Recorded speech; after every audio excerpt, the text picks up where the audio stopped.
Bonsoir à tous et bienvenue sur D8 pour un nouveau voyage au bout de la nuit, une nouvelle soirée littéraire. Ce soir, je suis ravie de vous retrouver pour vous continuer la lecture de Corinne ou l'Italie de Madame de Staël. C'est un roman cosmopolite et européen qui évoque la France, l'Angleterre et l'Italie à l'aube du romantisme dans la diversité de leurs mœurs et de leur culture. L'histoire d'une femme, la poétesse Corinne, qui inaugure le débat sur la condition féminine, sur le droit de la femme à vivre en être indépendant. Je rappelle que Madame de Staël était une grande féministe et a existé donc en tant qu'écrivain. Corinne, c'est Madame de Staël, elle-même la femme la plus extraordinaire qu'on vit jamais selon Stendhal. Un être à part, un être supérieur, tel qu'il s'en rencontre peut-être un par siècle, disait Benjamin Constant.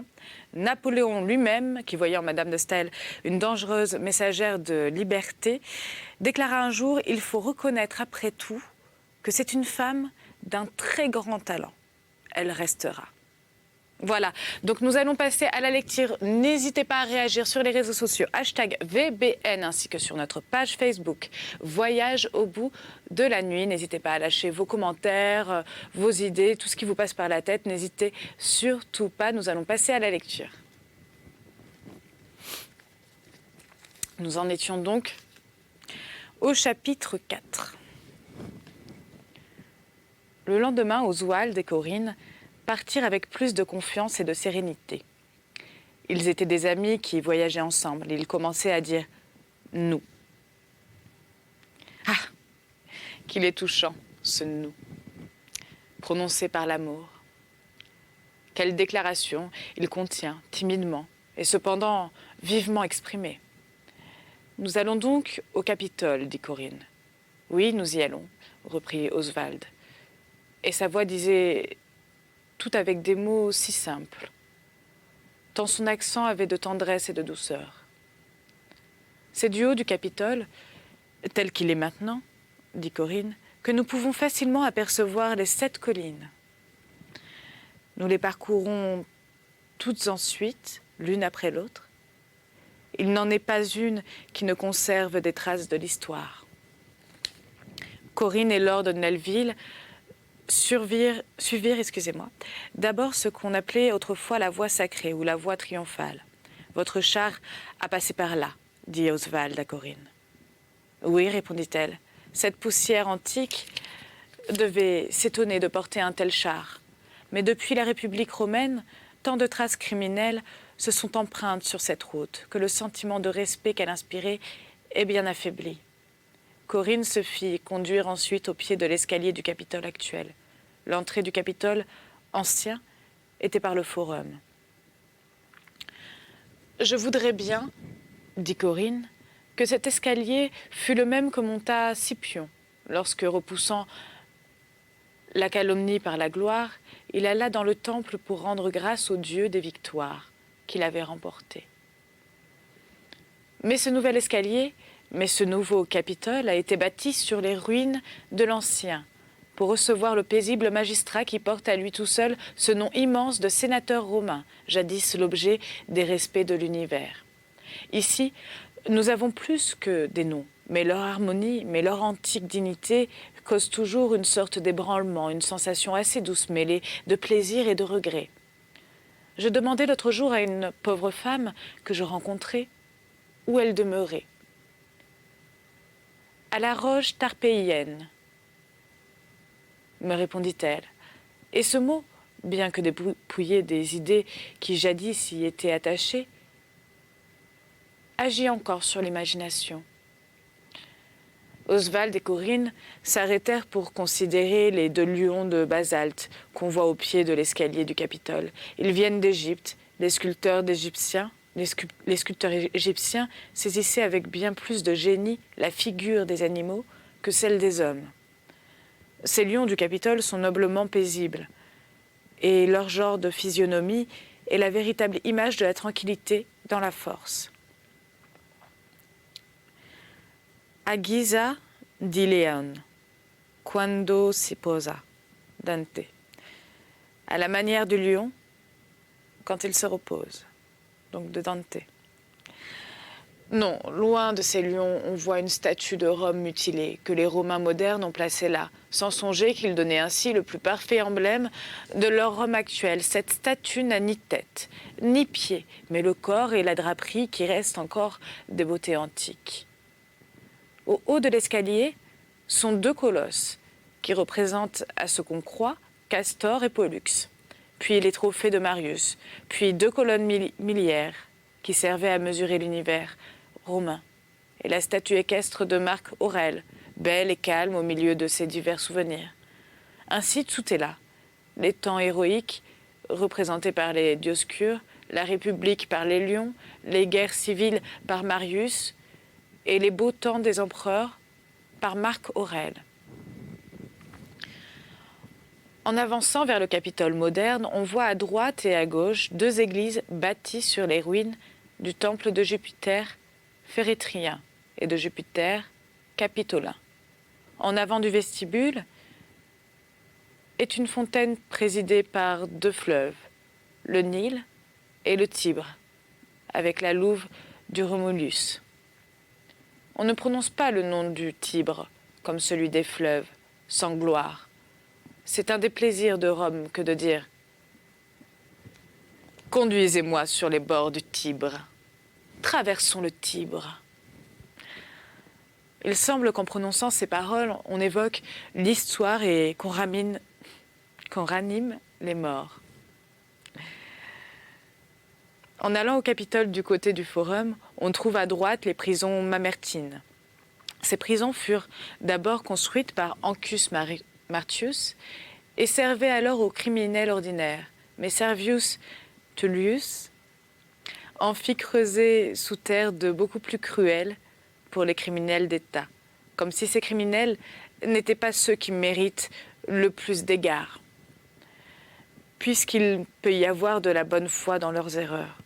Jugurtha et les complices de Catilina périrent dans ces prisons.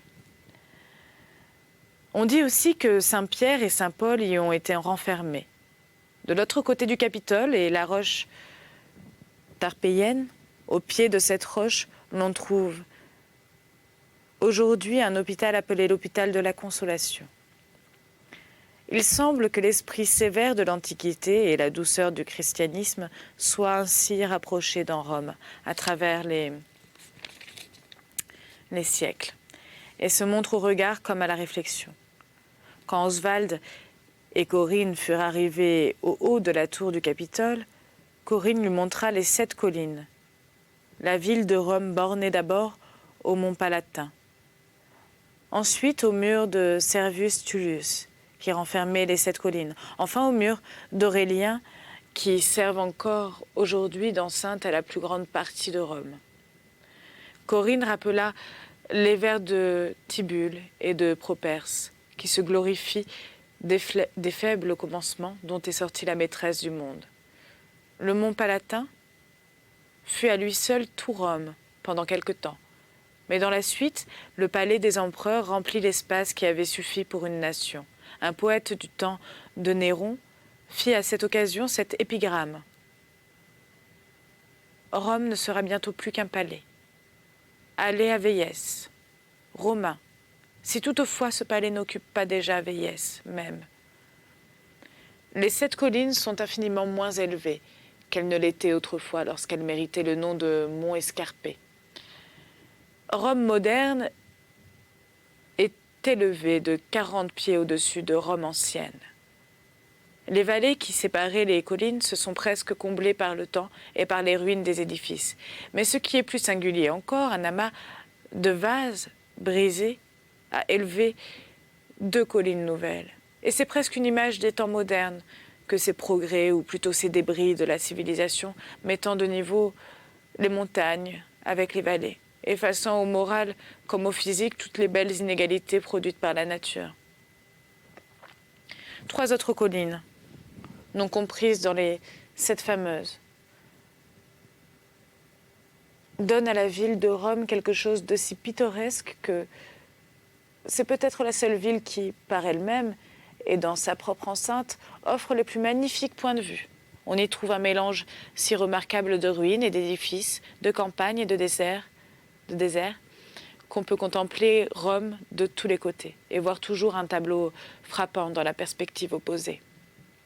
Oswald ne pouvait se lasser de considérer les traces de l'antique Rome, du point élevé du Capitole où Corinne l'avait conduit. La lecture de l'histoire, les réflexions qu'elle excite, agissent bien moins sur notre âme que ces pierres en désordre, que ces ruines mêlées aux habitations nouvelles. Les yeux sont tout puissants sur l'âme. Après avoir vu les ruines romaines, on croit aux antiques Romains, comme si l'on avait vécu de leur temps. Les souvenirs de l'esprit sont acquis par l'étude. Les souvenirs de l'imagination naissent d'une impression plus immédiate et plus intime qui donne de la vie à la pensée et nous rend, pour ainsi dire, témoins de ce que nous avons appris. Sans doute, on est importuné de tous ces bâtiments modernes qui viennent se mêler aux antiques débris.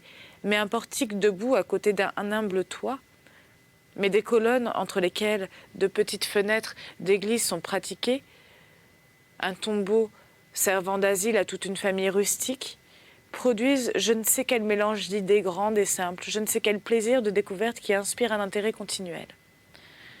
Tout est commun, tout est prosaïque, dans l'extérieur de la plupart de nos villes européennes. Et Rome, plus souvent qu'aucune autre, présente le triste aspect de la misère et de la dégradation.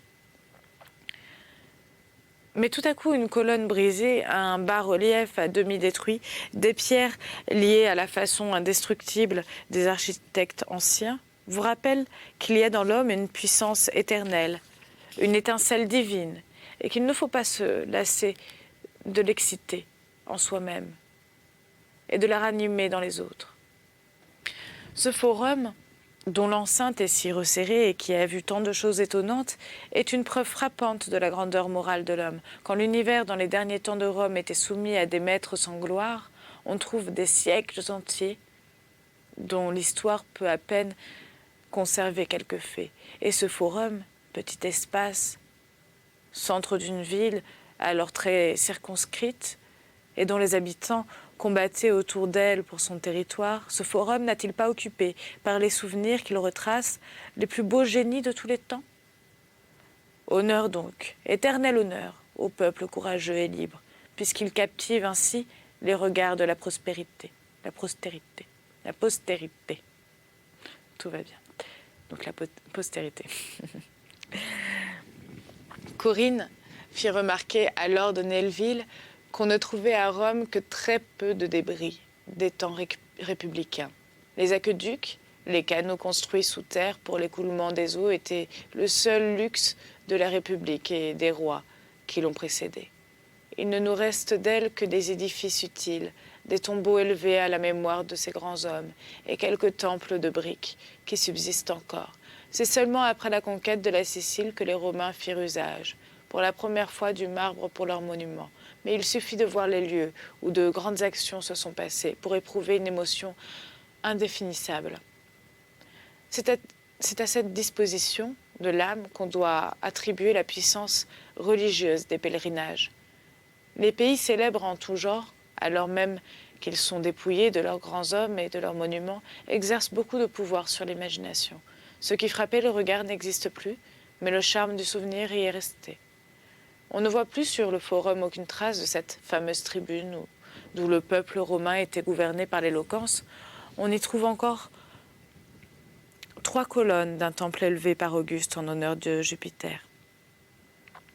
Tonnant, lorsque la foudre tomba près de lui sans le frapper, un arc de triomphe à Septime Sévère, que le Sénat lui éleva pour récompense de ses exploits. Les noms de ses 2 fils, Caracalla et Geta, étaient inscrits sur le fronton de l'arc. Mais lorsque Caracalla eut assassiné Geta, il fit ôter son nom, et l'on voit encore la trace des lettres enlevées.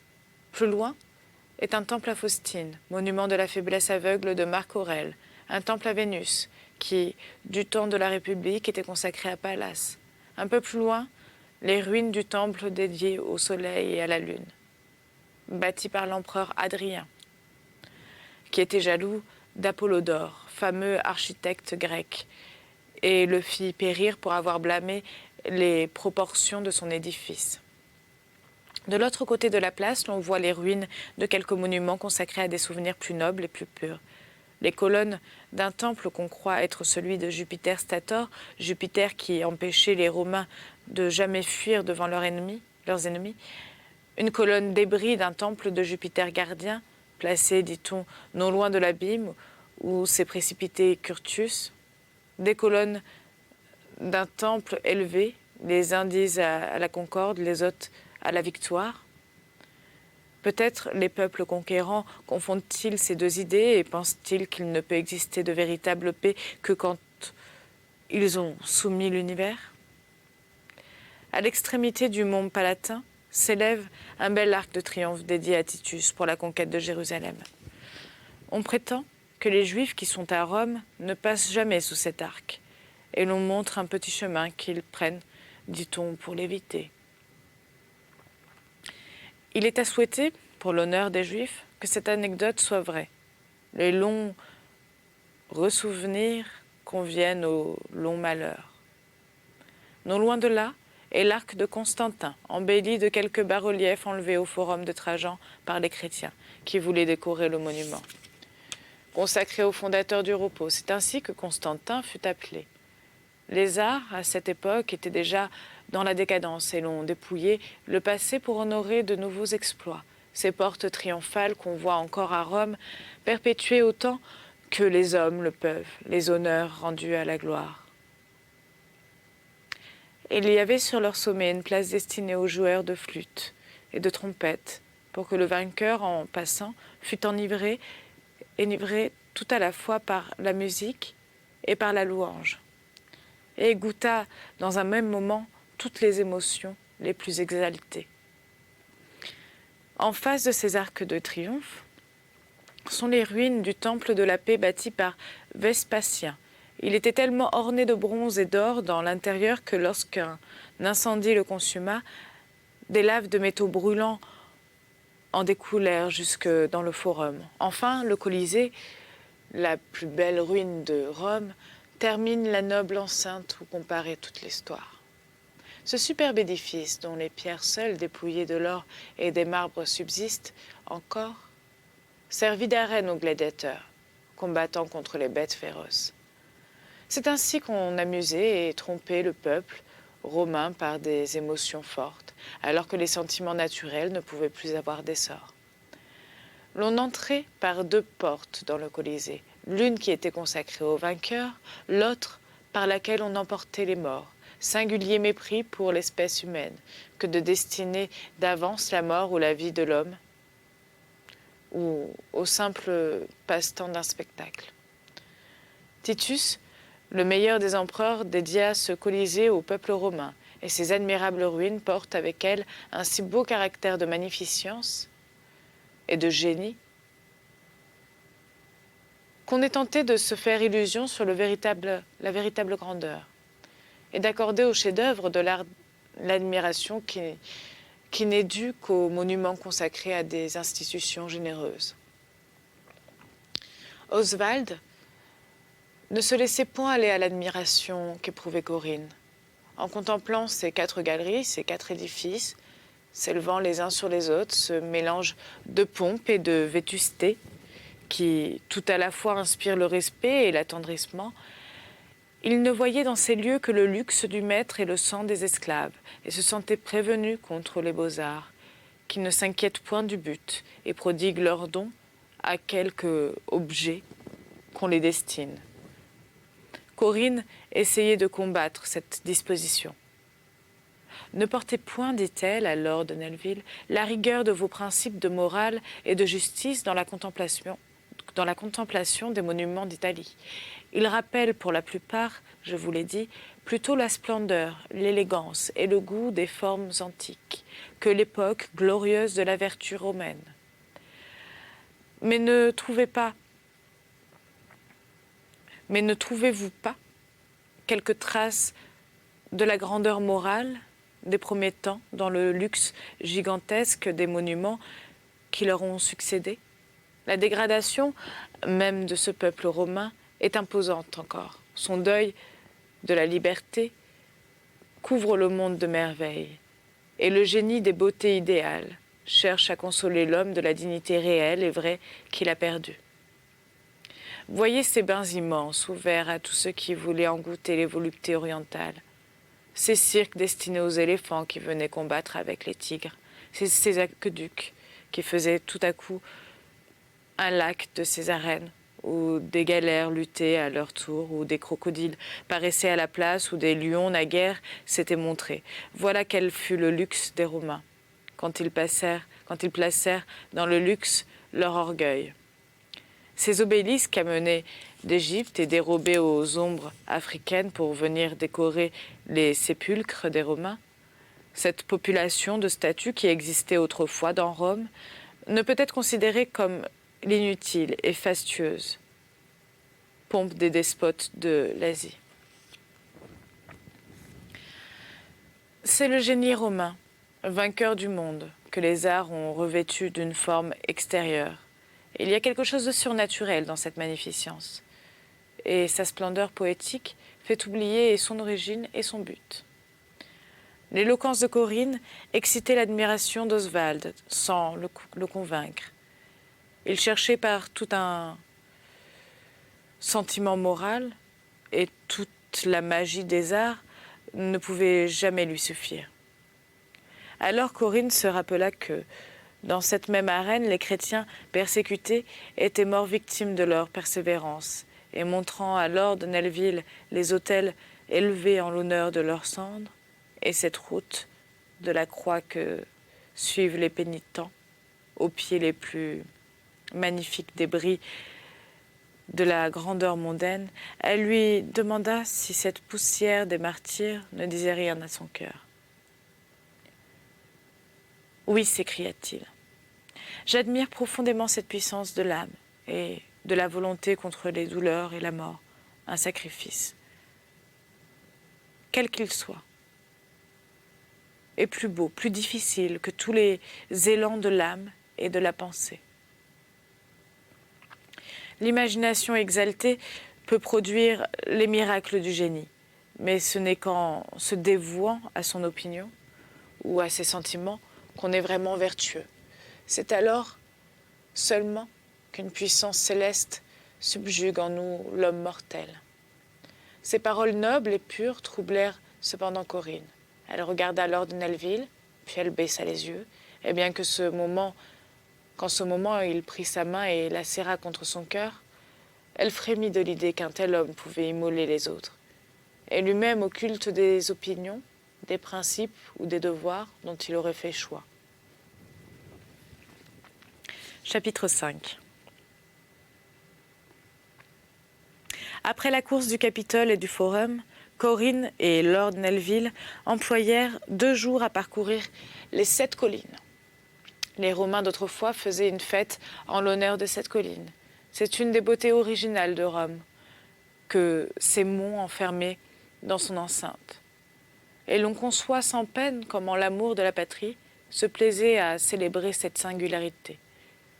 Oswald et Corinne, ayant vu la veille le mont Capitolin, recommencèrent leur course par le mont Palatin.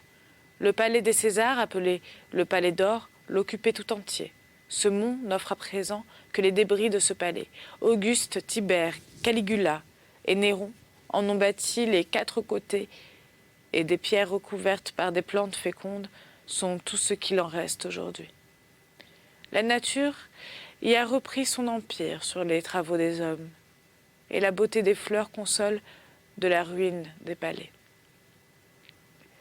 Le luxe du temps, des rois et de la République, consistait seulement dans les édifices publics. Les maisons des particuliers étaient très petites et très simples. Cicéron Hortensius, les Gracques, habitaient sur ce mont Palatin, qui suffit à peine, lors de la décadence de Rome, à la demeure d'un seul homme. Dans les derniers siècles, la nation ne fut plus qu'une foule anonyme, désignée seulement par l'air de son maître. On cherche en vain dans ces lieux les 2 lauriers plantés devant la porte d'Auguste, le laurier de la guerre et celui des beaux-arts, cultivé par la paix. Tous les 2 ont disparu. Il reste encore sur le mont Palatin quelques chambres des bains de Livy. L'on y montre la place des pierres précieuses qu'on prodiguait alors au plafond comme un ornement ordinaire, et l'on y voit des peintures dont les couleurs sont encore parfaitement intactes. La fragilité même des couleurs ajoute à l'étonnement de les voir conservées et rapproche de nous les temps passés. S'il est vrai que Livy abrégea les jours d'Auguste, c'est dans l'une de ses chambres que fut conçu cet attentat. Et le regard du souverain du monde, trahi dans ses affections les plus intimes, se sont peut-être arrêtés sur l'un de ces tableaux dont les élégantes fleurs subsistent encore. Que pensa-t-il dans sa vieillesse de la vie et de ses pompes? Se rappela-t-il ses proscriptions ou sa gloire? Craignit-il, espéra-t-il un monde à venir? Et la dernière pensée qui révèle tout à l'homme, la dernière pensée d'un maître de l'univers, erre-t-elle encore sous ses voûtes? Le mont Aventin offre plus qu'aucun autre les traces des premiers temps de l'histoire romaine. Précisément en face du palais construit par Tibère, on voit les débris du temple de la Liberté bâti par le père des Gracques. Au pied du mont Aventin était le temple dédié à la fortune virile par Servius Tullius pour remercier les dieux de ce qu'étant né esclave. Il était devenu roi. Hors des murs de Rome, on trouve aussi les débris d'un temple qui fut consacré à la fortune des femmes, lorsque Véturie arrêta Coriolan. Vis-à-vis du mont Aventin est le mont Janicule, sur lequel Porsena plaça son armée. C'est en face de ce mont qu'Horatius, Coclès, fit couper derrière lui le pont qui conduisait à Rome. Les fondements de ce pont subsistent encore, et il y a sur les bords du fleuve un arc de triomphe bâti en briques, aussi simple que l'action qu'il rappelle était grande. Cet arc fut élevé, dit-on, en l'honneur d'Horatius Coclès. Au milieu du Tibre, on aperçoit une île formée des gerbes de blé recueillies dans les champs de Tarquin, et qui furent pendant longtemps exposées sur le fleuve parce que le peuple romain ne voulait point les prendre, croyant qu'un mauvais sort y était attaché. On aurait de la peine de nos jours à faire tomber sur des richesses quelconques des malédictions assez efficaces pour que personne ne consentît à s'en emparer. C'est sur le mont Aventin que furent placés les temples de la pudeur patricienne et de la pudeur plébéienne. Au pied de ce mont, on voit le temple de Vesta qui subsiste encore, presque en entier, quoique les inondations du Tibre l'aient souvent menacé. Non loin de là sont les débris d'une prison pour dette, où se passa, dit-on, le beau trait de piété filiale généralement connu. C'est aussi dans ce même lieu que Clélie et ses compagnes, prisonnières de Porsena, traversèrent le Tibre pour venir rejoindre les Romains. Ce mont Aventin repose l'âme de tous les souvenirs pénibles qui rappellent les autres collines et son aspect est beau comme les souvenirs qu'il retrace. On avait donné le nom de Belle Rive, Pulchrum Litus, Belle Rive, au bord du fleuve qui est au pied de cette colline. C'est là que se promenaient les orateurs de Rome en sortant du forum. C'est là que César et Pompée se rencontraient comme de simples citoyens et qu'ils cherchaient à captiver Cicéron, dont l'indépendante éloquence leur importait plus alors que la puissance même de leur armée. La poésie vient encore embellir ce séjour. Virgile a placé sur le mont Aventin la caverne de Cacus, et les Romains, si grands par leur histoire, le sont encore par les fictions héroïques dont les poètes ont orné leur origine fabuleuse. Enfin, en revenant du mont Aventin, on aperçoit la maison de Nicolas Rienzi, qui essayait vainement de faire revivre les temps anciens dans les temps modernes. Et ce souvenir, tout faible, qui est à côté des autres, fait encore penser longtemps. Le mont Coelius est remarquable parce qu'on y voit les débris du camp des prétoriens et de celui des soldats étrangers. On a trouvé cette inscription dans les ruines de l'édifice construit pour recevoir ces soldats. Ô génie saint des camps étrangers. Ô génie saint des camps étrangers.